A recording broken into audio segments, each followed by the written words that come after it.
Vivimos en los límites de la contradicción y nuestro país lo demuestra a diario. El drama de la desigualdad, la inseguridad y la falta de oportunidades es algo que vemos a diario. Tenemos varios billonarios en la lista de Forbes, mientras hay más de 20 millones de personas que viven en pobreza extrema con ingresos menores a $1 al día. No saben si comerán hoy o al día siguiente. En el Partido Nueva Alianza creemos en la libertad de las personas para desarrollar su potencial y en un Estado eficaz que les pueda proveer los bienes públicos indispensables. Creemos también que el gobierno actual no ha hecho todo lo posible para cumplir con las expectativas económicas de los mexicanos. Es cierto que hoy podemos presumir ante el mundo una estabilidad macroeconómica que ha servido para soportar los embates de la crisis económica mundial. Sin embargo, esa estabilidad no se ha reflejado en la vida de los ciudadanos comunes y corrientes. Los 20 millones de pobres extremos no lo entienden. Si bien no se ha presentado devaluaciones como las a que estábamos acostumbrados, sabemos que esta estabilidad cambiaria beneficia mucho más a las grandes empresas y transnacionales que tienen sus deudas en dólares que a las pymes, las cuales ven detenidas sus exportaciones por el encarecimiento del peso ante el mundo. Reconocemos también que se ha mantenido la inflación en un dígito, pero la canasta básica ha aumentado en este último año a más del 6.19%, según el propio informe. Esto repercute en la vida de los que menos tienen y la falta de sensibilidad de este gobierno ha impedido que se tomen medidas radicales para solucionar este problema con apoyos específicos. De acuerdo con las cifras de la CEPAL, el crecimiento de México en los primeros 5 años del gobierno del presidente Calderón ha sido un acumulado del 7.8 puntos porcentuales y en el 2012 puede llegar a sumar otros 4 puntos, lo que arrojará un 11.8% al concluir el sexenio, o sea, promedio 1.96% por año. Si el crecimiento promedio de la economía mexicana en los últimos 12 años ha sido de un 2%, fíjense nomás, tardaríamos cerca de 50 años en duplicar nuestra economía, mientras que los países denominados BRICS, que es Brasil, Rusia, India, China, Sudáfrica, alrededor de 15 años promedio. La falta de crecimiento se refleja en la falta de oportunidades para los jóvenes que al día de hoy alcanzan más de 7 millones que no estudian y que no trabajan. A pesar del aumento del empleo formal en el último año, la calidad de esos empleos ha empeorado.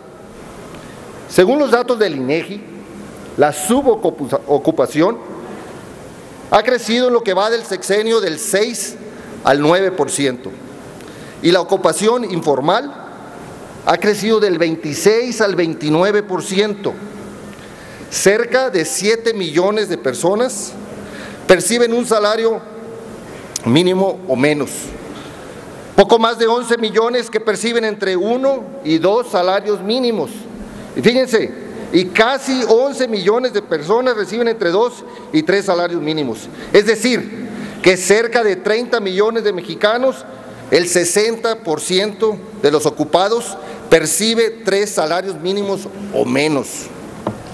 Del universo de población económicamente activa, solo el 4.9% son empleadores. Ello implica que solo 1 de cada 20 mexicanos tiene una empresa con al menos un empleado. Hoy, emprender un negocio propio es sumamente difícil. En tan solo un año, del 2010 al 2011, nuestro país pasó del lugar 66 al 75 en facilidad para crear una empresa, de acuerdo con el índice de Doing Business del Banco Mundial reportado en el mismo informe. En México, 9 de cada 10 empleos son generados por empresas privadas, de los cuales el 65% provienen de la micro, pequeña y mediana empresa. Sin embargo, este tipo de compañías apenas genera el 26% de la producción nacional. Si solo el 20% de ellas tienen acceso a créditos bancarios, ¿cómo apalancar su crecimiento? A pesar de que el financiamiento directo e inducido de Nacional Financiera aumentó en un 11% y el año pasado se ubicó en 194,000 millones de pesos, no se ha logrado solucionar el fracaso que acecha a las pymes mexicanas.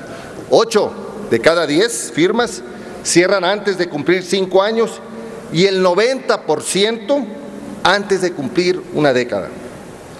En Nueva Alianza pugnamos por una revisión profunda y puntual del trabajo desarrollado por los programas de la Secretaría de Economía, en especial las de apoyo a las pymes. Consideramos que en estos años de gobierno ha existido simulación y derroche. De otra forma, no se puede entender el aumento del gasto y los magros resultados en la materia. Es también inaudito el sistema impositivo mexicano, que además de gravarnos al consumo y la utilidad, nos viene a gravar el ingreso con el YETU. Lo que el gobierno está haciendo en su afán recaudatorio es castigar la productividad de sus ciudadanos, empujando a millones a la informalidad. Es increíble que en un país en vías de desarrollo se tenga que hacer un ritual para conseguir una factura. Hoy en México es más fácil producir sin avisarle al Estado, sin dar facturas y sin otorgar seguridad social a nuestros empleados. La inversión en investigación y desarrollo e innovación en nuestro país es deficiente, muy lejos de la media y de las recomendaciones de la OCDE. Nuestro sistema productivo se sigue fundamentando en procesos industriales del siglo XX, sin ver con proyección de futuro las nuevas realidades de las sociedades del conocimiento. Se han perdido 6 años sin una visión estratégica de país. La administración del presidente Calderón apostó por desconocer las vocaciones regionales del país y entender su función rectora, abandonándola a las demandas propias del mercado, en donde se fijan polos del desarrollo en atención a las ventajas de negocio y no de país. A pesar de los avances del 2012, en el índice de competitividad global del Foro Económico Mundial, se pueden percibir rasgos que nos resultan preocupantes. En el ámbito de requerimientos básicos para la competitividad, descendimos 2 lugares en la parte de infraestructura, a pesar del que el presidente presume la mayor inversión en infraestructura en la historia de México. Ya pasamos del lugar 66 al 68. Curiosamente también descendimos un lugar en ambiente macroeconómico, con todo y que esta es una de las mayores presunciones del gobierno calderonista. Podemos ver también en el informe algo que preocupa de manera especial a un partido joven como Nueva Alianza. En los catalizadores de eficiencia del mismo informe, la educación superior descendió 5 lugares en el índice, pasando del 72 al 77. Todo esto en el último año. Existe un grave problema de oferta educativa para jóvenes en el país, asunto que el sexto informe no logra reconocer. En el índice de competitividad internacional del INCO del 2010, México ocupa el lugar 32. Nuestro país ha sido menos competitivo en en relación a los países denominados BRICS. En los últimos 10 años, quienes se han posicionado y han ido ganando espacio en la atracción de inversiones y por ende en el crecimiento por cápita de su población. Haciendo evaluación de este sexenio, según el IMCO, en el 2010, México retrocedió respecto a los demás países evaluados en 4 de los 10 subíndices, esto es, sistema de derecho, del 34 al 35, medio ambiente, del 38 al 39, sistema político, del 35 al 38, y sectores financiero y telecomunicaciones y transportes, del 27 al 30. Para lograr la competitividad en el país, es impostergable el fortalecimiento del Estado de Derecho. ¿Cómo hablar de estabilidad macroeconómica y de competitividad si en el Estado no cumple con su razón de ser? Como todos sabemos, la estabilidad del entorno otorga certidumbre a inversionistas, empresas e individuos para vivir con bienestar, para poder planear y tomar las decisiones de corto y largo plazo. La legitimidad, estabilidad y efectividad del sistema político garantizan la paz social, por lo que es necesario, concluyo, señor presidente, las variables macroeconómicas no son suficientes, quizás provienen catástrofes, pero no sacan un país de la indiferencia y de la indefensión que hoy tiene frente a la pobreza y la falta de oportunidades. Los últimos 20 años han demostrado que hace falta un cambio real, no un cambio de partido, no un cambio de actitud solamente. Necesitamos, claro, cambio de rumbo. En el Partido Nueva Alianza nos comprometemos a impulsar desde todas nuestras trincheras este cambio para México. Es cuanto, señor presidente.